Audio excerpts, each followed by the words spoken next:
14, on est tout à fait on avait commencé hier. ועל כן נוטלים החלל הכהן שהוא בחינת אהבה וקדושה ששורה אצל ברית שלום, בחינת ברית כהונת עולם, ברית כהונת עולם, comme c'est écrit ברית כהונת עולם, que ça va être une alliance pour le service éternel, c'est-à-dire que les Kohanim c'est des gens qui étaient engagés complètement avec Hachem dans toutes les situations, comme on l'a vu tout à l'heure dans la paracha. Ils ont leur a ordonné que chacun il doit tuer ceux qui ont fait le veau d'or et qui avaient été donc condamnés à mort par ils étaient 3000, et peu importe que ce soit son frère, ou que ce soit son père, ou que ce soit son fils, ou que ce soit...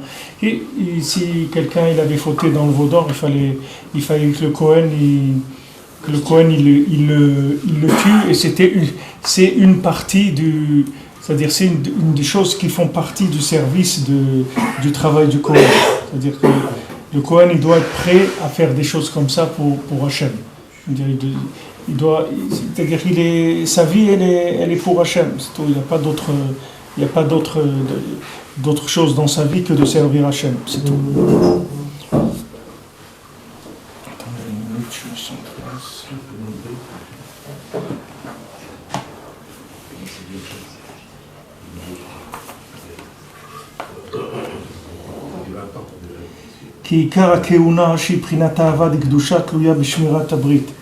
Parce que maintenant tout le principe de la Keuna qui s'appelle la Avad Gdusha, c'est-à-dire que la Keuna c'est l'amour d'Hachem, c'est ça la Keuna. Qu'est-ce que c'est un Kohen? C'est quelqu'un qui aime Hachem, c'est ça la définition d'un Kohen. Qu'est-ce que c'est un Kohen? C'est quelqu'un qui aime Akadosh Baruch Hu, c'est-à-dire il a donné sa vie pour Hachem.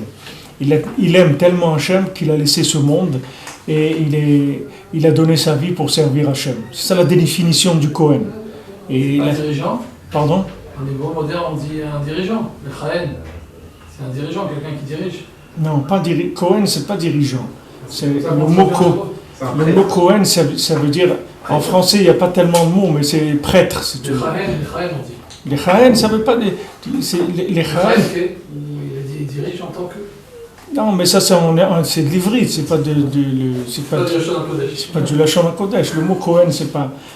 Comment on dit quelqu'un il a été Mechaen, qui est Menaël des trucs. Ça c'est un poste, c'est-à-dire c'est un poste, c'est-à-dire c'est un service qu'il a, c'est un mot qu'on emploie comme ça. Mais le mot Kohen, ça veut dire que il a donné sa vie pour Hachem parce que il aime Hachem. Donc maintenant tout le inyan de Shmirat Habrit, c'est-à-dire ça va garder l'alliance, ça va aller avec ça, c'est-à-dire que c'est la même chose. On ne peut pas dire que quelqu'un il va aimer Hachem s'il ne garde pas l'alliance. C'est quelque chose qui ne peut pas aller l'un avec l'autre. C'est-à-dire, si quelqu'un il aime Hachem, alors il doit garder l'alliance. C'est quelque chose qui découle de ça. C'est-à-dire l'amour d'Hachem et l'alliance, c'est la même chose. Quelqu'un qui aime Hachem, il ne va rien aimer d'autre dans ce monde que Akadosh Baruch Hu, c'est tout. Et il ne va pas aller aimer d'autres choses. Donc c'est la base de la Avat Hachem, c'est Brit Shalom. Aken HaKohen מצווה בקדושה יתרה בשמירת הברית ומוזהר בכמה איסורי אישות יותר מישראל. C'est pour ça que le Kohen, il doit faire attention à sa Kedusha, il doit garder sa Kedusha, sa sainteté, plus qu'un juif, qu'un Israël Pachout. Et dans les Nyanim de Ishut, c'est-à-dire il ne peut pas se marier n'importe comment. C'est-à-dire qu'il n'a pas le droit de se marier ni avec une veuve, ni avec plusieurs femmes qui lui sont interdites, parce que dans sa qualité d'engagement avec Hachem, il doit être beaucoup plus pointilleux que le reste du peuple. C'est comme si vous voulez, c'est comme la noblesse, c'est-à-dire c'est comme une noblesse oblige, c'est comme le concept de la noblesse. Si vous voulez. Il a une noblesse qui vient comme un choix qu'Hachem il a fait. Il a dit voilà, vous allez devenir des Kohanim, donc il est obligé d'avoir une certaine attitude par rapport à ça. Et maintenant, le Ikar de la Kedusha, pourquoi maintenant sa Keuna, c'est-à-dire son poste, qui est son poste de serviteur d'Hachem, qui est au service d'Hachem, il dépend principalement de ça, c'est-à-dire de comment il va se comporter dans ce lien de l'alliance.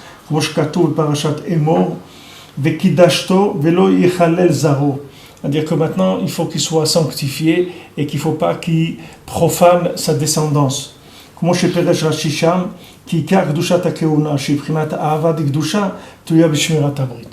que tout le lien de la Keuna, la sainteté de la Keuna, qui est la Hava d'Hachem, elle dépend de Shmirat Abrit. Kisham Shora Ahava Dikdusha. Parce que c'est dans le lien de Brit, de l'alliance, qu'il y a la Hava Dikdusha. C'est-à-dire quelqu'un ne peut pas prétendre aimer Hachem s'il ne fait pas attention de lien de l'alliance. Et c'est Prinat Brit Shalom, Shisham Prinat Nekuda Gdosha. Donc là-bas, il y a Brit Shalom, qui est la Nekuda Gdosha, c'est-à-dire qui est le point de la Gdusha, c'est-à-dire le point Kadosh qui va alimenter le Kohen, mais qui va alimenter chacun aussi. C'est-à-dire chacun aussi, selon combien il est attaché à sa Neshama, c'est-à-dire à son point, qui est son point Kadosh qu'il y a en lui, c'est ça qui va lui donner la Gdusha. C'est-à-dire que la Gdusha, la Ahavat Hashem, tout ça, ça va venir de combien la personne est arrivée à être en contact avec sa Neshama. Donc, la Neshama, elle ne peut pas être en contact avec quelqu'un qui est pogam dans le Brit. C'est pour ça que Rabbi Nachman, qui parle tellement de la Ahavat Hashem et du cœur de chair, il dit je vais vous donner un cœur de chair. Alors ce cœur-là, il ne peut pas marcher si quelqu'un il n'a pas arrangé l'alliance. Quelqu'un ne peut pas dire qu'il va avoir du cœur s'il n'y a pas l'alliance. C'est impossible. C'est-à-dire que quelqu'un ne peut pas prétendre être sincère et avoir du cœur s'il n'a pas rangé l'alliance. L'alliance, c'est une condition qui est indispensable au fonctionnement du cœur. Alors quand Rabbi Nachman il a dit qu'il va nous donner un cœur de chair, en même temps il a donné des choses qui réparent l'alliance. Il donne des choses qui réparent l'alliance. C'est comme les médicaments pour réparer l'alliance. C'est-à-dire tout ce qu'on fait de Ouman Rosh Hashanah, Tikkun HaKlali, Bodedou, toutes ces choses-là, c'est que des choses qui réparent des médicaments de l'alliance. On revient souvent sur ce point-là, mais oui. Dans le livre de Rabbi Israël, lui-même il dit, alors que c'est un homme qui a vécu dans un autre monde, Béhémet, lui-même il dit, je crois qu'il attend 88 ans ou quelque chose comme ça, il se réveille un matin, il dit ça y est, je me suis débarrassé de ce Yetzirah. Comment nous qui vivons dans, c'est pas le même monde, hein, ça n'a rien à voir, on est beaucoup plus en contact avec ça, et comment nous on peut s'en sortir? Vous parlez de Rabbi Israël Ber en dessin? Oui. Ben, moi qui ai eu la chance de le connaître un petit peu, mais lui il m'a dit personnellement, il m'a dit qu'à l'âge de 16 ans, il avait tué son Yetzirah, déjà, il n'avait plus d'Yetzirah. À l'âge de 16 ans. Il m'a fait un signe comme ça, il me dit Gil Sheshesre, Arakti Yetzirah, il n'avait plus d'Yetzirah. Mais disons, c'est-à-dire c'est la même chose. Votre question, vous pouvez bouger la bouteille, mettez-la un peu, merci.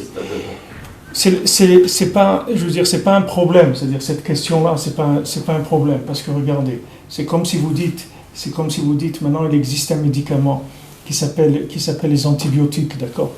Maintenant, vous avez des gens avant qui étaient physiquement 10 fois plus forts que nous, et quand ils avaient une infection, ils mouraient de ça. Ou bien des gens, comme hier, c'est l'Yorsa de ma grand-mère, la Shalom, elle est morte du cœur, elle avait 84 ans. C'est que si elle avait vécu maintenant, elle ne serait pas morte à cet âge-là. Parce que ce qu'elle a eu, c'est que des milliers de gens ils ont aujourd'hui, et qu'on soigne avec les trucs, les cintours, là, les choses comme ça, qu'on débouche, on met des ressorts, tout ça. Ça, avant, ça n'existait pas. Ça ne veut pas dire maintenant que nous, on est plus forts que les autres, ça veut dire qu'il y a des médicaments sur le marché. Que ces médicaments-là, ils n'existaient pas avant. Et que chaque jour qui passe, les laboratoires pharmaceutiques dans le ciel, ils travaillent pour développer des médicaments, et le médicament principal, c'est la miséricorde d'Hachem. C'est-à-dire la miséricorde d'Hachem, elle avance chaque jour. Même si le dossier de quelqu'un n'est pas passé hier, il peut passer aujourd'hui. Donc il n'y a pas, si vous voulez, vous ne pouvez pas vous dire comment maintenant des générations qui étaient plus fortes que nous, ils s'en sont pas sortis, comment on va s'en sortir? Mais c'est parce que c'est pas les mêmes rapports du tout, c'est complètement différent. C'est comme vous parlez des allocations, des trucs, etc. Aujourd'hui, des gens, ils ont des maisons, avant, qui est-ce qui avait une maison? Il n'y avait que des gens qui étaient des gens très très riches qui avaient une maison, même un appartement, pas chou, de 2 ou 3 pièces. Avant, c'était quelqu'un de très riche qui était comme ça. Rabbeinu, il a dit, Hachem, il conduit le monde de façon de plus en plus belle. Sheiner and Sheiner. Rabbeinu l'a dit que chaque jour c'est mieux. Chaque fois c'est mieux. Chaque jour c'est mieux. Donc c'est pas une question. C'est-à-dire que nous, on peut arriver à une madriga plus grande que des gens qui étaient dans des générations avant. C'est pas parce qu'on est mieux. C'est parce qu'on nous a donné des moyens qu'eux ils n'avaient pas. C'est tout. Vous avez par exemple quelqu'un aujourd'hui, vous prenez quelqu'un qui habite à Paris, il y a des gens qui habitent à Paris, tous les mois, ils passent un Shabbat en Israël. Ils sont comme ça. Moi, je connais des gens, ils ont une maison en Israël. Un Shabbat par mois, ils sont là. C'est tout, avec leur famille et tout, ils viennent passer un Shabbat. Maintenant, ça, c'est quelque chose d'extraordinaire de pouvoir faire ça. Maintenant, vous prenez un tzaddik il y a 3 siècles, il ne pouvait pas faire ça. Pourtant, c'est un tzaddik, mais il ne peut pas faire ça. Parce que les moyens, ils n'existaient pas. Tandis qu'aujourd'hui, des gens, ils peuvent faire des choses extraordinaires parce qu'Hachem, il a donné des moyens. Ces moyens, c'est de la miséricorde. Aujourd'hui, vous pouvez prendre, il y a des gens, ils vont à Ouman, personne ne sait, ni leur famille, ni rien du tout. Il y a des gens, ils vont à Ouman le matin et le soir, ils rentrent. Et les gens, ils ne savent pas qu'ils ont été. Ils vont, ils font Tikkun HaKlali, ils reviennent. Personne n'est vu, nous connaît. Qui est-ce qui peut faire ça avant? Avant, le gars, même s'il fallait que c'était une aventure, il ne savait pas combien de mois ça allait lui prendre, comment il allait traverser des frontières. Il y a une miséricorde tous les jours qui augmente. Chaque jour, la miséricorde, elle augmente. Chaque jour, sans arrêt. C'est ça le hikar du travail. Jusqu'à qu'on va obtenir une miséricorde tellement grande qu'il n'y a plus personne qui pourra s'exclure. Parce que n'importe quel malade, il sera récupéré. Imaginez-vous, quelqu'un, il ouvrait un hôpital, il écrit dessus, soignons toutes les maladies qui existent. Le gars, il rentre là-bas, il est tranquille, il sait qu'il va sortir guéri. Il n'y a plus de problème. C'est ça, si vous voulez, c'est comme ça que vous pourrez répondre à ça. Mais si vous allez avec les critères il y a même 50 ans, mais il n'y a aucune chance de s'en sortir. Il n'y a aucune chance. Si quelqu'un ne croit pas dans ça, il n'a aucune chance, il va être dans de l'amertume toute la journée, il va se morfondre. Parce que s'il voit les critères avec quoi il parle, les Chachamim d'il y a 50 ans, mais jamais il a une chance de s'en sortir aujourd'hui. C'est impossible, Michel. Au contraire, les gens, ils disent il vaut mieux arrêter les frais, parce que c'est que des pertes tous les jours, il n'a aucune chance de s'en sortir. Mais comme maintenant il y a des choses qui sont nouvelles, des tikkunim nouveaux qui sont venus dans le monde. Rabbeinu l'a amené des choses qui sont nouvelles. Le tikkun HaKlali, l'Aïd Bodedout. L'Aïd Bodedout, c'est pas nouveau, ça a toujours existé. Mais de la façon dont il l'a amené, ça a été renouvelé. Ouman Rosh Hashanah, l'Aïd Bodedout, il a insisté sur le limoud du Shulchan Aruch. Toutes ces choses-là, ce sont des réparations qui sont faciles et d'une efficacité comme ça n'a jamais existé.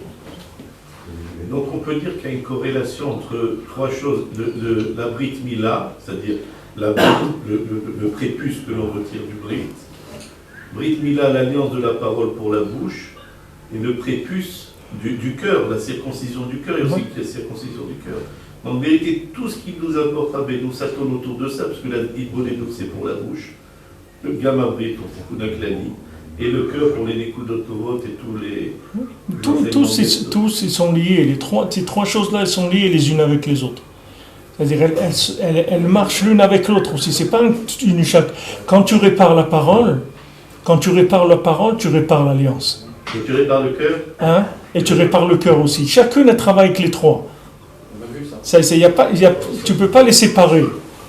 C'est-à-dire, si tu as une force dans un domaine plus que dans un autre, alors tu développes par exemple, tu as la force de la parole, tu développes dans la prière, dans la parole, et avec ça tu répares les autres, si c'est faible. C'est-à-dire qu'elles sont interactives les unes par rapport aux autres.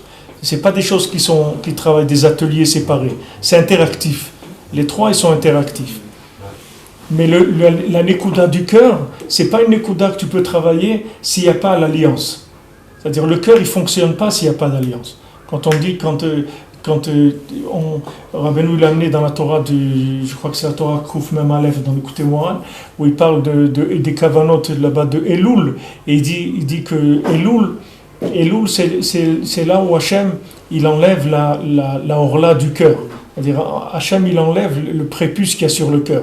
Parce que s'il n'enlève pas le prépuce du cœur, c'est pas la peine de parler des Slichot, ni de Rosh Hashanah, ni de Yom Kippour, ni de Sukkot, ni rien. Tout ça, tu ne peux pas rentrer. Parce que, il est boharel, c'est-à-dire son cœur, il est bouché. Où tu veux qu'il aille? Alors, il commence avec ça. Et Loul, ça commence avec ça. Avec le nian de réparation de l'alliance. C'est le début. Donc toute la Kedusha du Kohen elle dépend de ça. Kisham Shora Avad Kedusha Etzel Prinat Abrit Shalom Shesham Prinat Nekuda Kedusha Ve'alken Notnim Achala la Kohen. Donc c'est pour ça que quand on prélève la Chala, il faut la donner au Kohen, ça lui appartient. Ki Achala Shei Prinat Nekuda Tzrichim la Harima et la Kohen. Parce que la chala, comme la chala c'est la nekuda, c'est-à-dire c'est le point vital, le point central du pain qu'on va manger, donc ça il faut le donner au Kohen. C'est-à-dire que maintenant il faut qu'on élève cette chose-là. Donc on va l'élever, on va la donner au Kohen, parce que nous on n'est pas capable d'élever la chala. Donc on va prendre la chala, c'est-à-dire cette chose qu'on a prélevée du pain, qui est la vitalité de tout notre pain, qui est le point central, l'axe central de tout le pain. On va le donner au Kohen, c'est-à-dire on va l'élever vers le Kohen.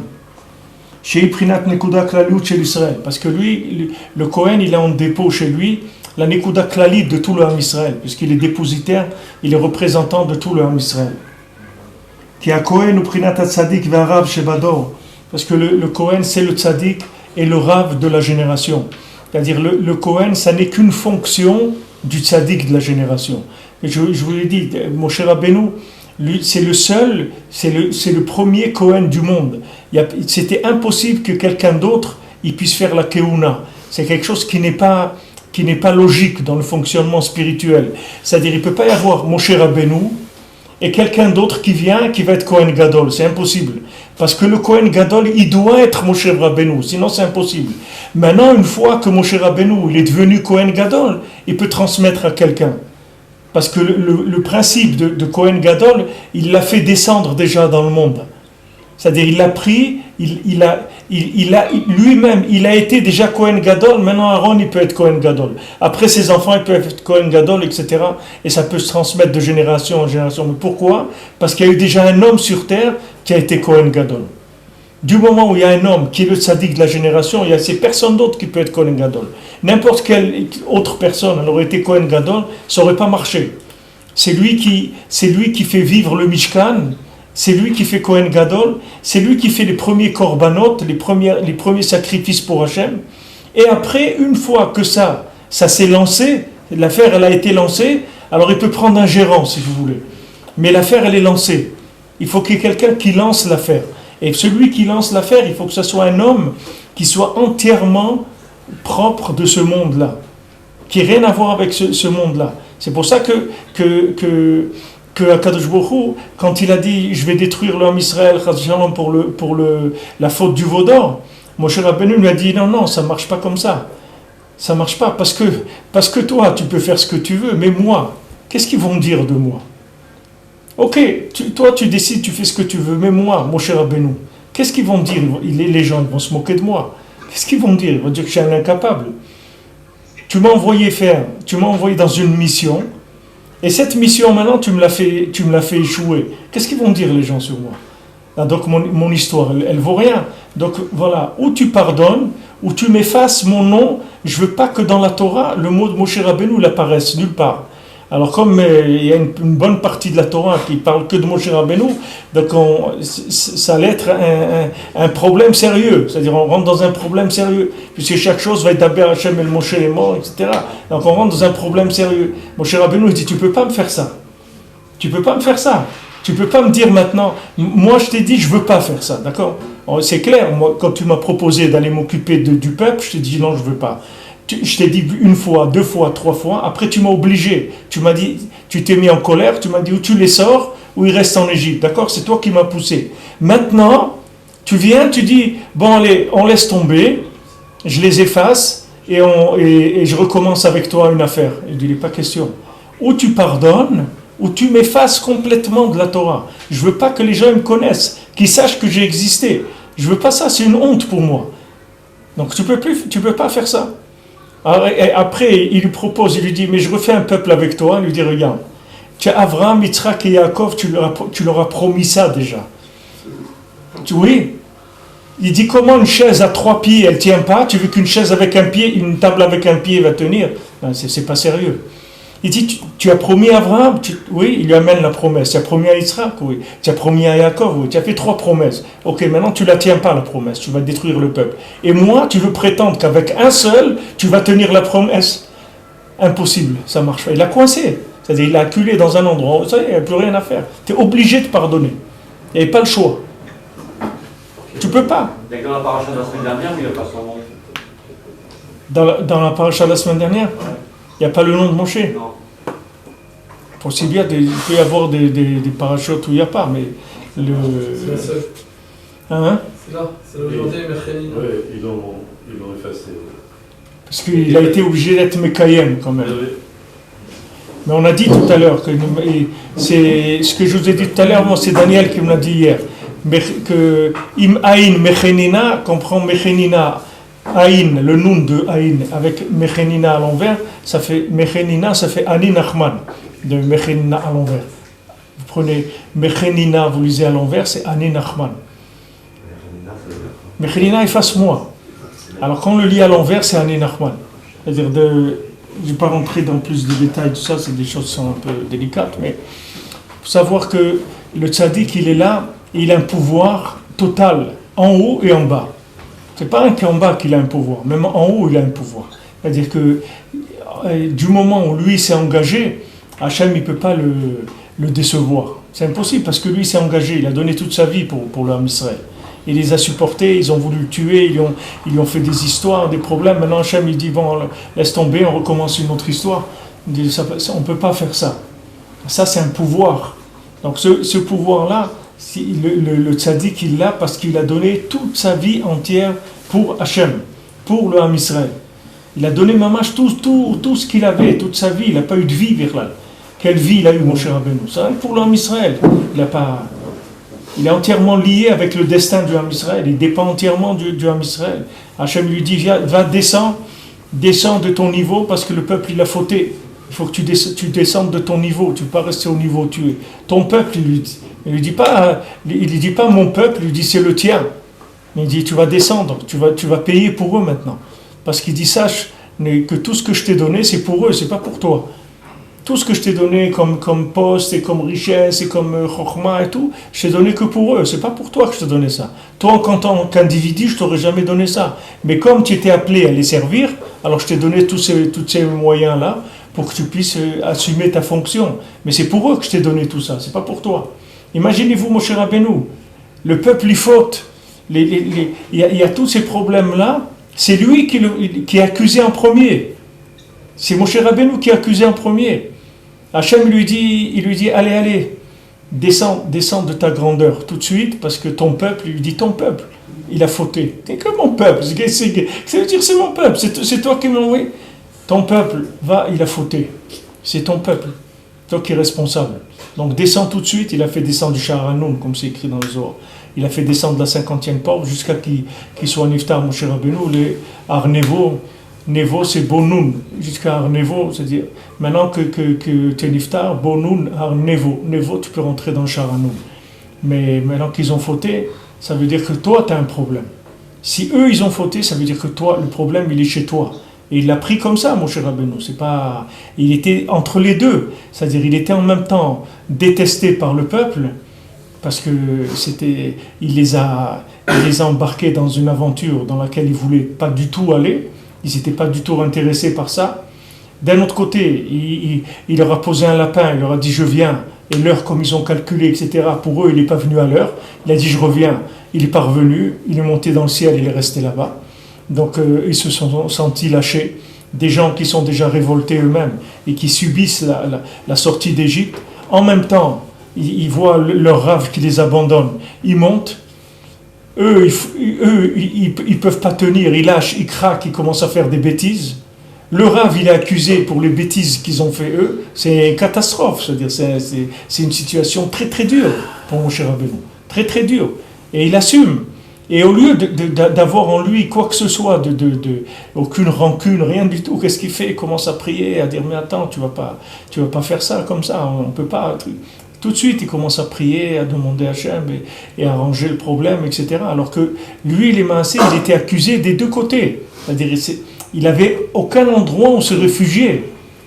Ni le peuple, il était d'accord avec lui, ni Hachem, il était d'accord avec lui. Il a été acculé dans une situation très très difficile. C'était une épreuve très grande pour lui.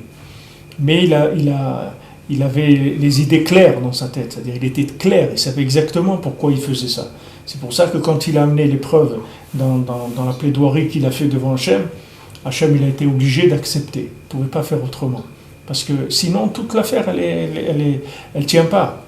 Si maintenant, il n'y a pas de... Pour ça, Rabbeinu dit que c'est parce qu'il a assumé l'épreuve qu'il a réussi à la surmonter. Ouais, il a assumé, il a pris la responsabilité de la chose. Mais lui, quand le tzaddik il s'engage, il est obligé de faire tchouva à tout le monde. Il ne peut pas faire autrement. Il est bloqué, il ne peut pas faire autrement. C'est pour ça que tout le monde va faire tchouva. Parce que le tzaddik, il ne peut pas faire autrement. Sinon, c'est lui qui va payer pour ça. C'est sa responsabilité. Donc lui, il vient, il plaide chez Hachem, il dit, ok, alors tu laisses, tu fais pas, tu les punis pas, etc. Et d'un autre côté, moi je m'engage que je vais leur faire tchouva, et ils vont s'arranger, ils vont être bien, etc.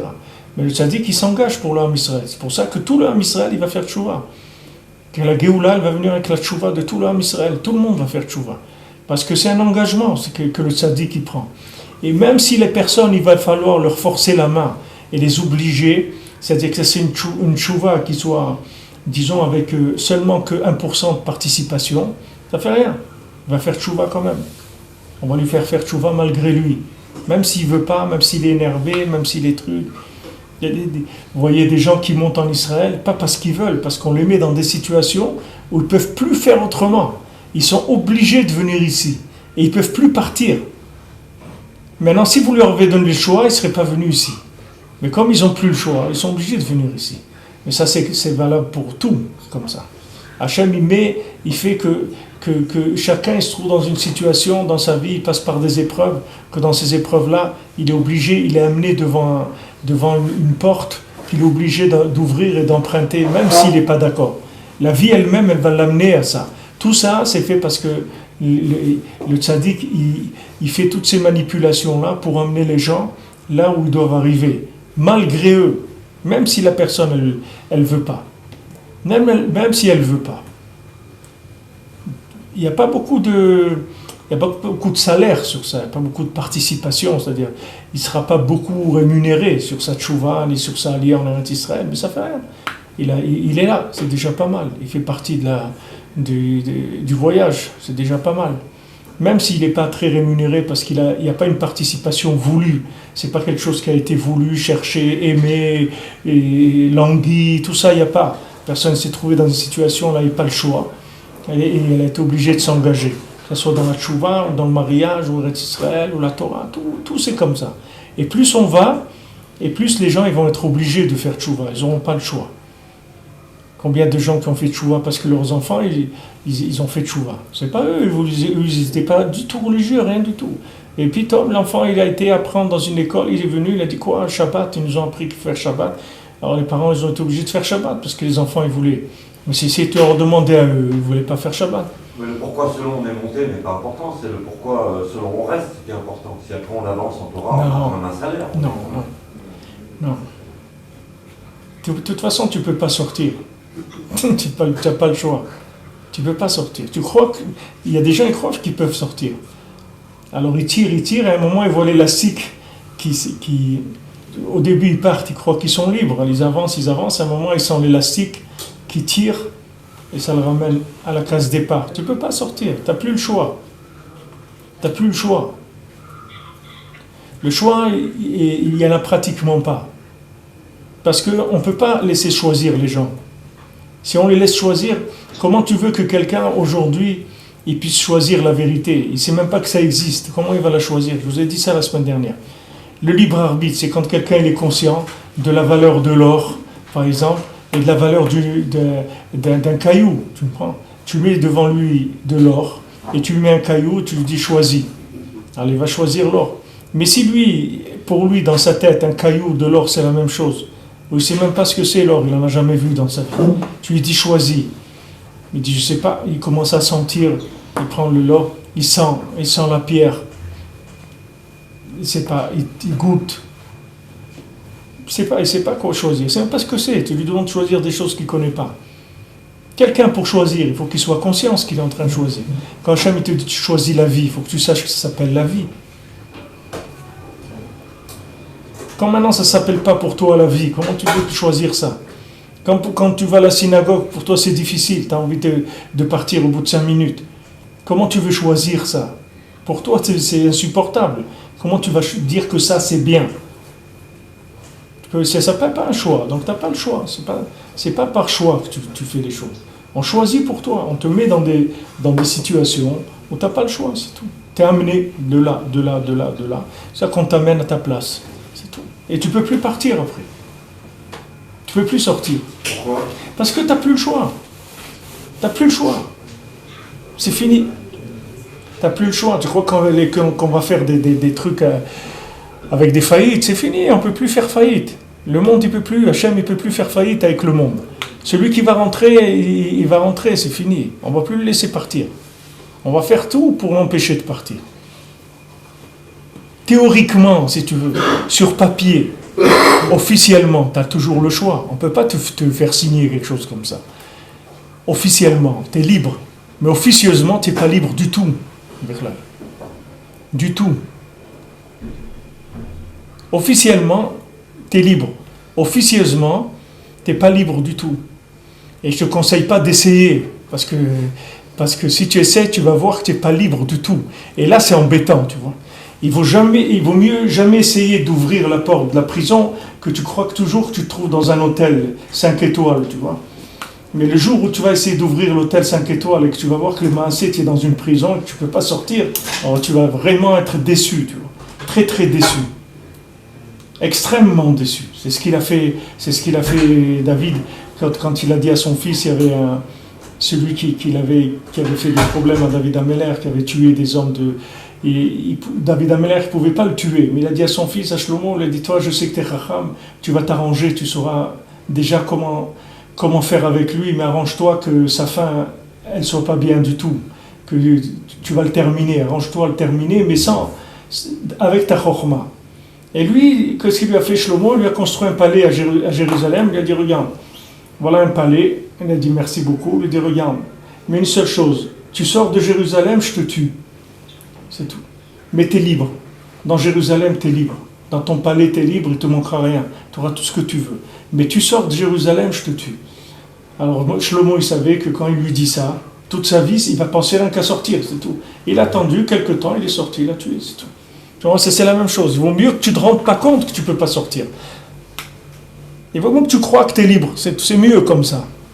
Mais si tu regardes les maîtres, les amithos, le fond des choses, tu vas voir que tu n'es pas libre. Parce que, si tu veux, l'ouverture de la conscience, c'est quelque chose que tu ne peux plus fermer dans ta vie. Tu ne peux plus fermer ça. C'est quelque chose que tu ne peux pas revenir en arrière. Tu peux, avant de le découvrir, plus ou moins avoir le choix. Et maintenant, comme la situation elle est, il n'y a pas tellement le choix.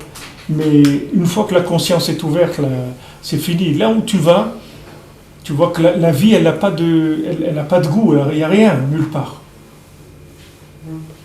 Rabbeinu, il a dit qu'ils vont vous dire que c'est du vin hongrois, vous allez leur dire, ça c'est pas du vin hongrois, moi j'ai goûté le vin hongrois, ça c'est pas le vin hongrois.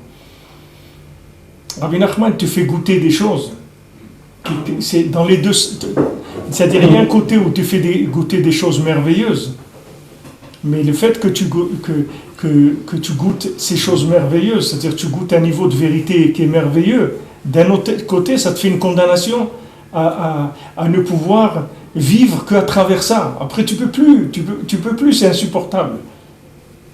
Quelqu'un, tu lui as fait goûter le vin hongrois. Il a goûté le meilleur vin qui existe dans le monde. Quand il goûte ça, c'est quelque chose de merveilleux. Maintenant, après, tu vas lui dire, bon, viens boire une piquette là, de là. C'est fini. Il ne peut plus goûter ça. Maintenant, même s'il fait semblant, c'est bon, mais lui, il sait très bien. Alors, Rabbeinu il a dit personne, vous n'allez pas vous rouler vous-même, et personne ne pourra vous rouler non plus, vous tromper. Ni vous allez vous tromper, ni les gens pourront vous tromper. Parce qu'il a dit, j'ai rentré dans votre cœur une vérité, que cette vérité-là, vous ne pourrez jamais l'éteindre. C'est-à-dire que c'est quelque chose que vous ne pourrez pas changer pour autre chose. Ça y est, c'est fini. La personne, comme on dit, elle est mordue, c'est fini. Elle ne peut plus, tu ne peux plus l'amener ailleurs.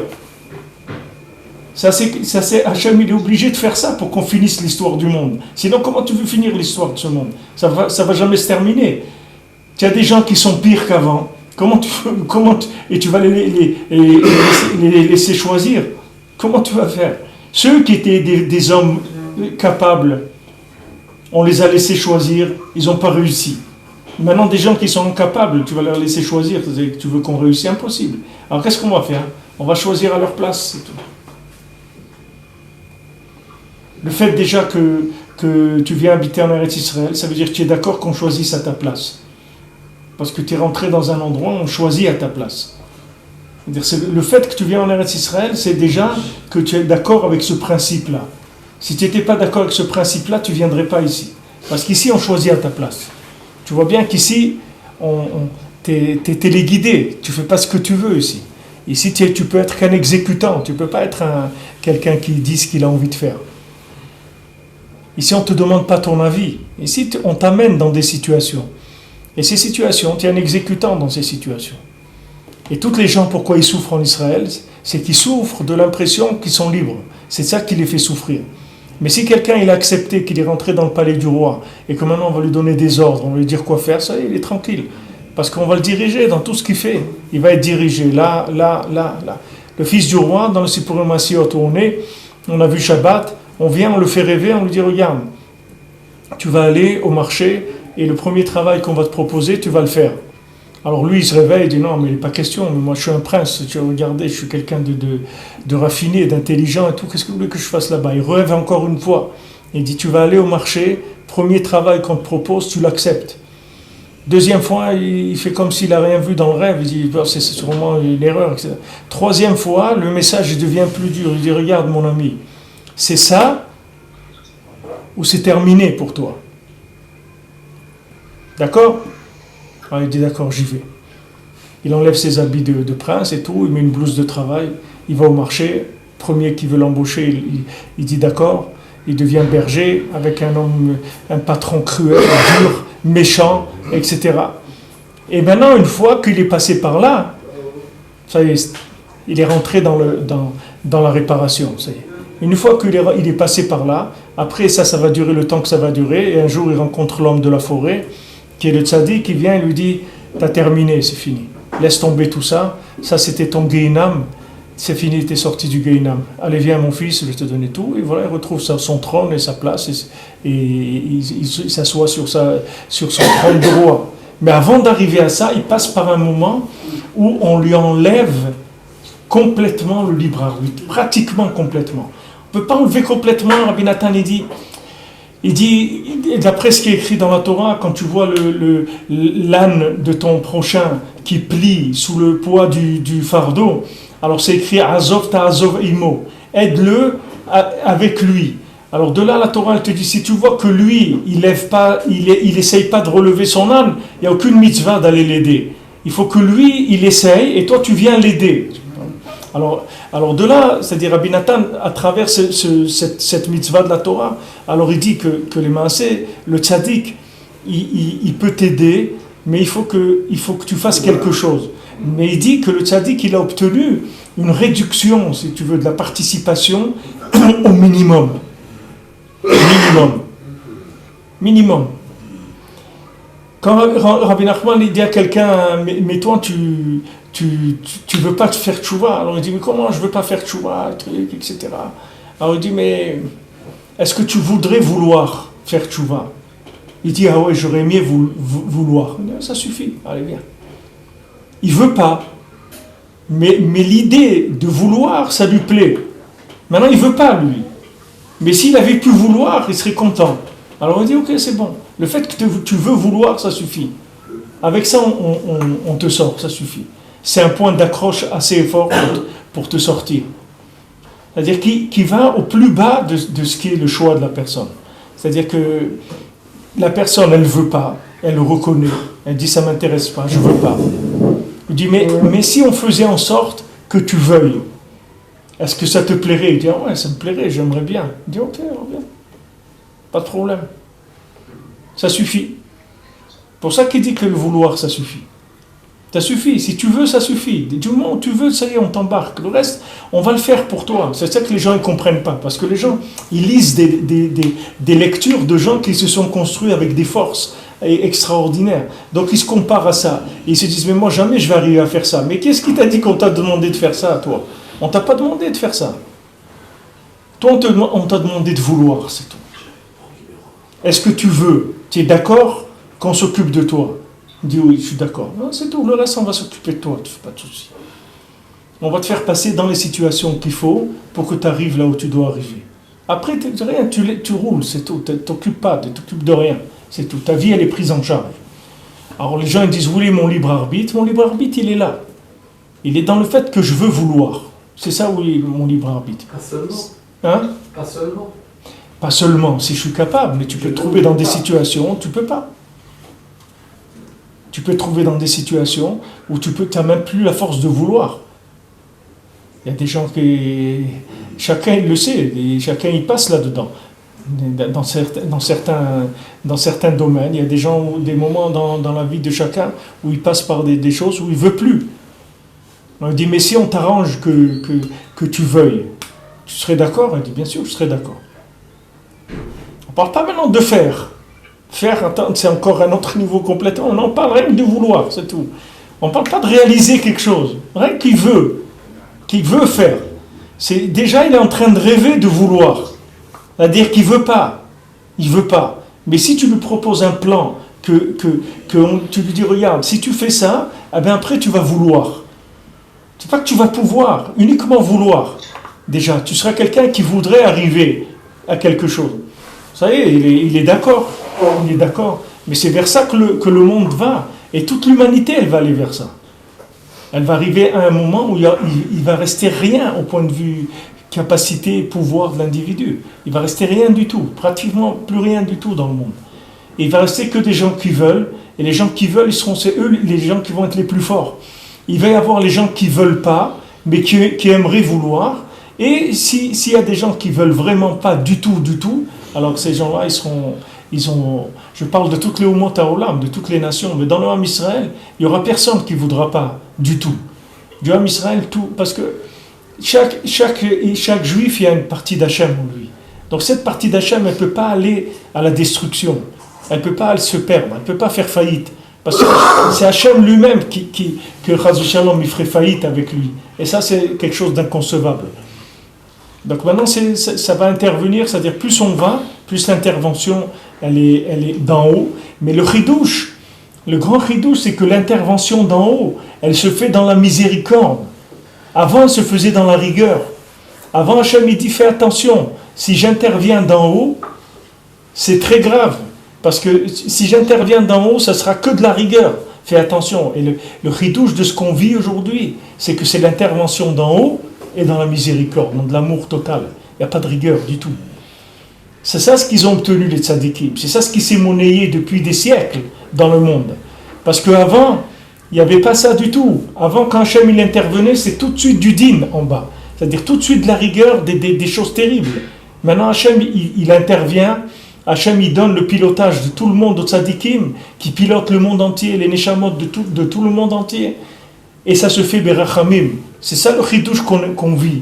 C'est que Hachem, il va tout faire, mais il va tout faire par amour, pas avec la rigueur. Il n'y aura pas de rigueur, du tout. Et Mashiach, ça va être l'anti-rigueur, c'est-à-dire aucune rigueur.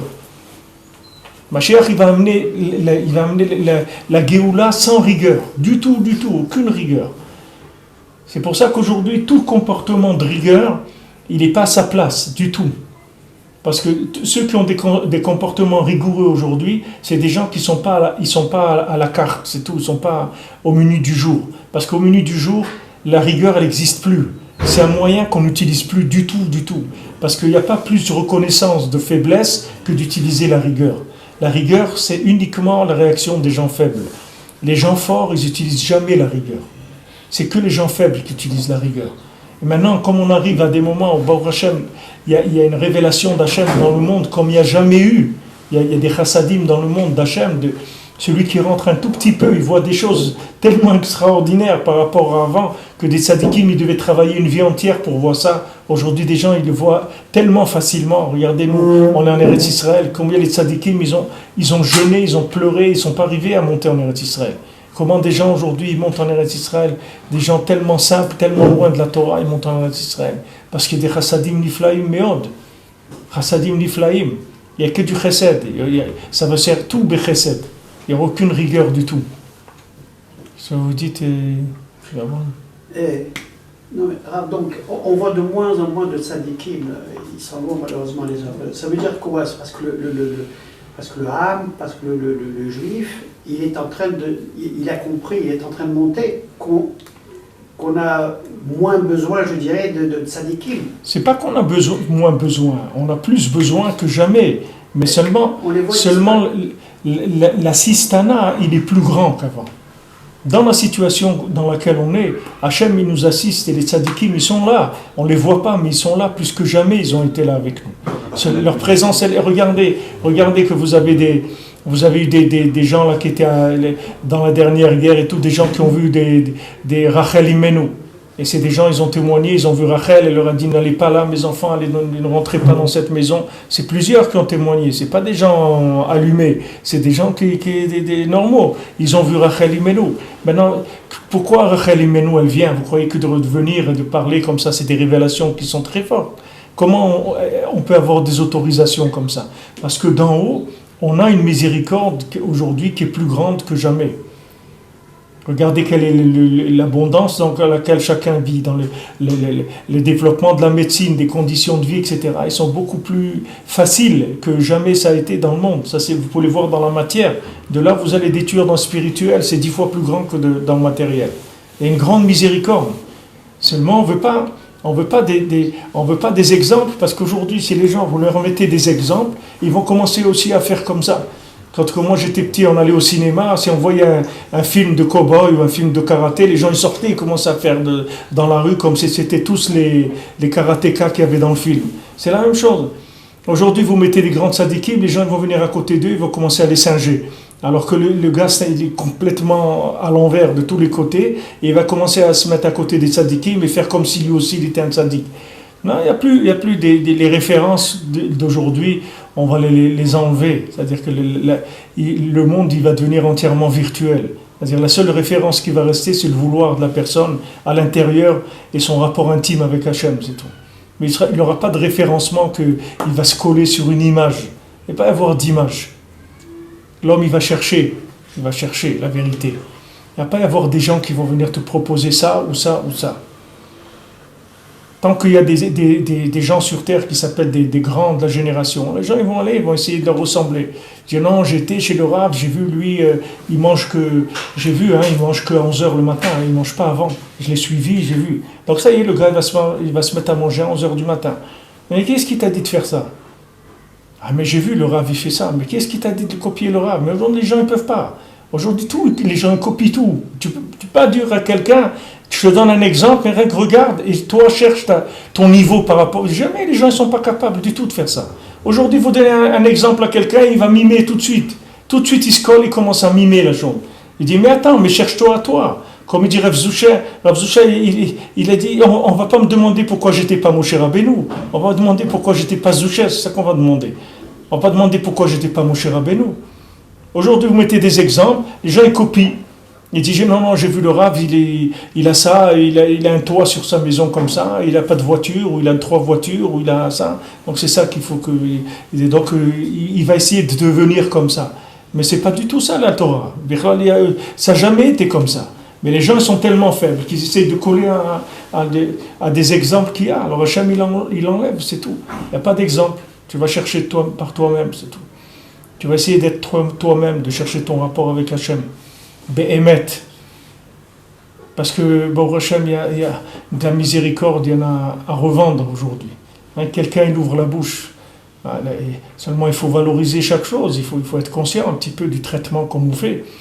Quelqu'un, il est en Eretz Israël, il mange en Eretz Israël, il marche en Eretz Israël, il mange des fruits d'Eretz Israël, il fait sa tefila en Eretz Israël, ses enfants ils grandissent en Eretz Israël. C'est des choses très très grandes, mais les gens, pour eux, c'est rien tout ça. Les gens, ils consomment ça comme si c'est de l'acquis. Allez, on passe à autre chose. Qu'est-ce qu'il y a de nouveau là? Il n'y a pas de nouvelles affaires, mais tu ne sais pas ce que c'est ça. Tu ne sais pas ce que c'est.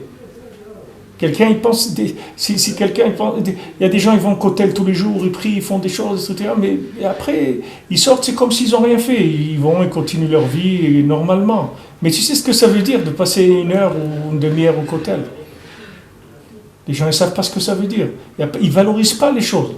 Il y a pas les choses, ils n'arrivent pas à les valoriser. Comment tu veux copier des choses? À quoi ça sert? Si tu ne connais pas la valeur de ce que tu es en train de vivre, que ce qui est extraordinaire. Si tu ne connais pas la valeur des chassadim d'Hachem, Hachem il te fait des chassadim extraordinaires. Combien de gens ils peuvent être dans cette situation-là? Combien de gens dans le monde et combien de gens qui ont vécu avant? Et des gens qui étaient à un niveau bien plus grand que le nôtre. Ils auraient bien aimé vivre. Ce matin, je pensais, d'après j'étais au cotel ce matin, je dit combien de gens qui sont plus de ce monde, ils auraient payé pour vivre une journée de notre vie. Pas 1 mois, pas 1 semaine, une journée de notre vie. Ce que nous, on a le mérite de faire dans une journée, comment ils auraient aimé pouvoir vivre ces choses-là. Mais nous c'est un jeu, on ne se rend pas compte de la valeur des choses. C'est le problème, comme tout est virtualisé, alors les gens, ils ne se rendent pas compte. Comme le gars, il est avec YouTube et trucs toute la journée, quand il est devant le cotel, c'est un autre film de YouTube, c'est tout. Il n'est pas au cotel. Il est dans un film du cotel.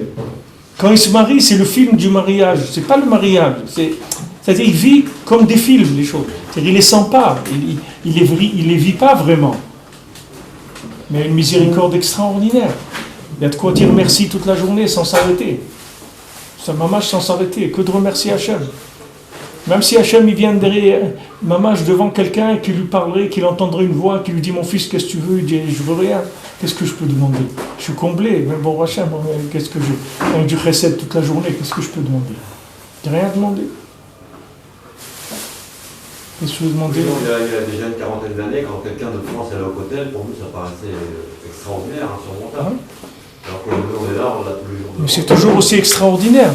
C'est ça. Ça n'a pas changé. Absolument. Que la Shrina elle est au cotel, qu'elle n'a jamais bougé du cotel, ça n'a jamais changé. Que Rabbi Nachman il est au cotel, ça n'a jamais changé. Que Avraham et Yitzhak ils sont au cotel, ça n'a jamais changé. Et Yaakov, j'ai pas vu, ils sont au cotel, ça n'a jamais changé. Ça c'est toujours là. Seulement, comme les gens ils sont habitués à tout virtualiser, ils n'arrivent pas à ressentir la Nekuda qui parle ici, c'est-à-dire la Nekuda de vérité qui alimente le cœur. Mais si quelqu'un est connecté sur le point, le point divin qu'il y a dans la chose, alors à ce moment-là, son cœur il commence à vivre les choses. Et à ce moment-là, quand il commence à vivre les choses, alors un tout petit peu, ça suffit. Il n'y a pas besoin de beaucoup.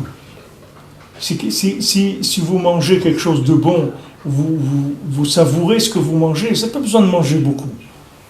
Au contraire, vous avez envie de rester avec ce goût-là et vous n'allez pas en prendre beaucoup.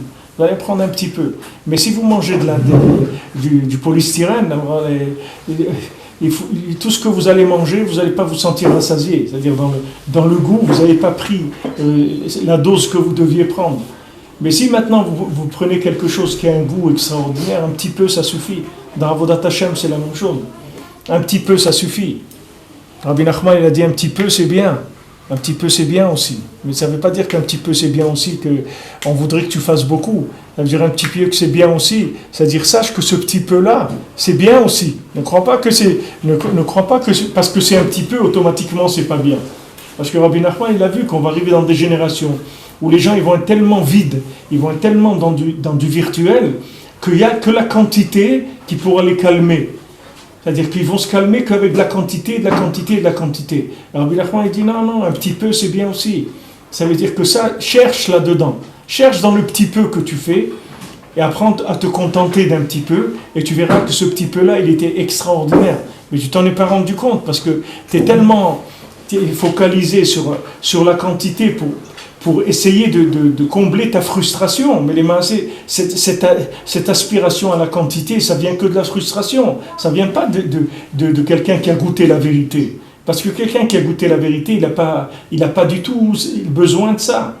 Je vous avais raconté, quelqu'un il avait demandé à son fils de lui apprendre la Gemara. Son fils il étudiait. Et son fils lui a dit, mais tu sais pas lire, qu'est-ce que je vais apprendre la Gemara? Il a dit, non, je veux que tu m'apprennes la Gemara. Alors le fils il s'est assis avec son père, il lui a pris un daf de Gemara. Il lui a pris deux pages de Gemara. Le père il a pris 2 pages de Gemara. Après quand il a fini les 2 pages de Gemara, le père il a dit, je veux faire une séouda, un repas du Sioum, c'est-à-dire je veux faire un repas qu'Hachem m'a donné le mérite que j'ai fini 2 pages de Gemara. Son fils lui a dit, mais c'est pas comme ça, on fait un repas de Sioum qu'on finit au moins un volume, c'est-à-dire un traité, une Gemara, Shabbat ou Brachot, on peut pas avec 2 pages, on peut pas faire un Sioum, ça se fait pas. Il a dit, moi je veux faire un repas pour les 2 pages de Gemara que Hachem m'a donné le mérite de faire, je veux un repas, un grand repas, etc. Alors c'était en Amérique, et le fils il appelait le Rav Moshe Feinstein. À l'époque, à la Vachalom, il lui a demandé, voilà, j'ai un problème de Kivud Avayim et tout, mon père, voilà, il a raconté son histoire. Alors Rav Moshe Feinstein, il lui a dit, non seulement il faut que tu fasses la Séouda, mais moi je viens à la Séouda. Le Rav lui a dit. Et il est venu à la Séouda. Et quelques jours après, il est mort, le père. Parce que lui, il a montré, tu sais ce que c'est 2 pages de Gemara. Mais aujourd'hui, les gens disent, c'est 15 2 pages de Gemara, c'est rien du tout. Bon, il faut faire 10-12 par jour, sinon c'est rien du tout. Mais tu ne sais pas ce que c'est. Tu ne sais pas de quoi tu es en train de parler. Si tu savais de quoi tu es en train de parler, de faire 2 pages de Gemara, tu serais en train de danser. Tu serais mamache en train de danser. Quand j'allais travailler en Chutz Laaretz, au début qu'on s'est installé en Israël, alors j'avais été voir Rav Scherter ici, et j'avais dit, voilà, c'est difficile.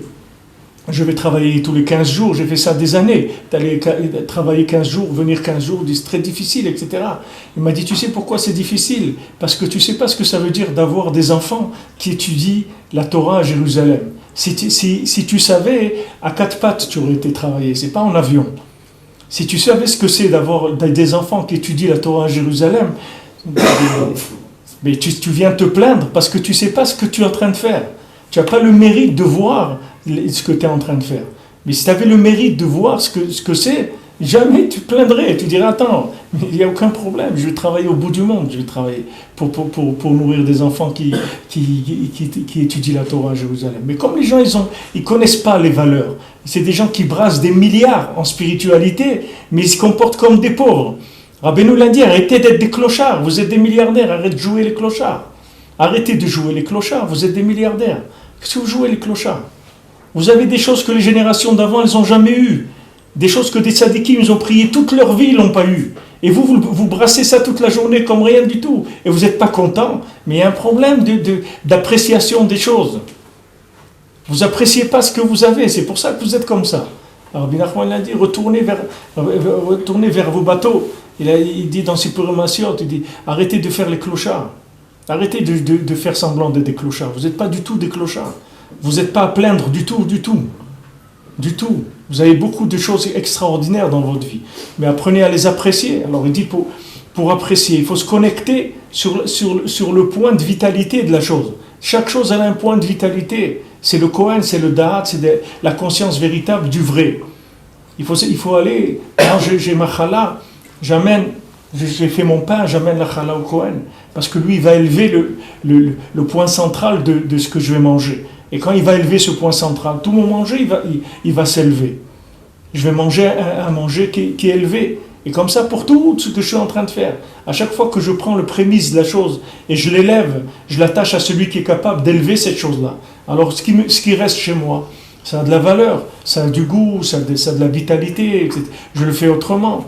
Quelqu'un, il va se travailler en chantant, il ne va pas travailler en train de râler. Qu'est-ce que tu es en train de râler?